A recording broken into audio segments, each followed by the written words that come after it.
कहानी ईमानदार लकड़हारा।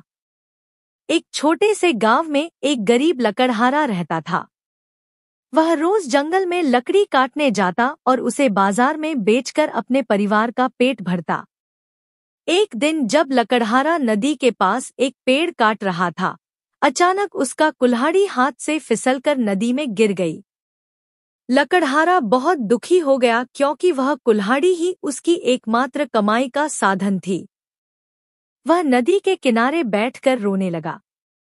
तभी एक परी प्रकट हुई और उसने लकड़हारे से पूछा, तुम क्यों रो रहे हो?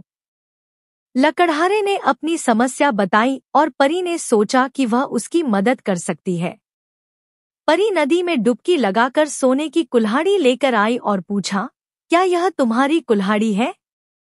लकड़हारे ने सोने की कुल्हाड़ी को देखा, लेकिन सिर हिलाते हुए कहा, नहीं, यह मेरी कुल्हाड़ी नहीं है। मेरी कुल्हाड़ी तो एक साधारण लोहे की थी। परी ने फिर से नदी में डुबकी लगाई और इस बार चांदी की कुल्हाड़ी लेकर आई।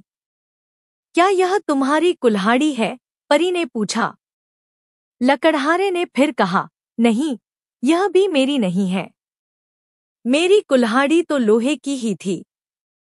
परी ने लकड़हारे की ईमानदारी को देखा और खुश होकर फिर से नदी में डुबकी लगाई और उसकी लोहे की कुल्हाड़ी लाकर दिखाई। क्या यह तुम्हारी कुल्हाड़ी है? परी ने पूछा। लकड़हारा खुशी से बोला, हाँ, यह मेरी कुल्हाड़ी है। परी ने उसकी ईमानदारी से खुश होकर उसे सोने और चांदी की कुल्हाड़ियां इनाम स्वरूप दे दी।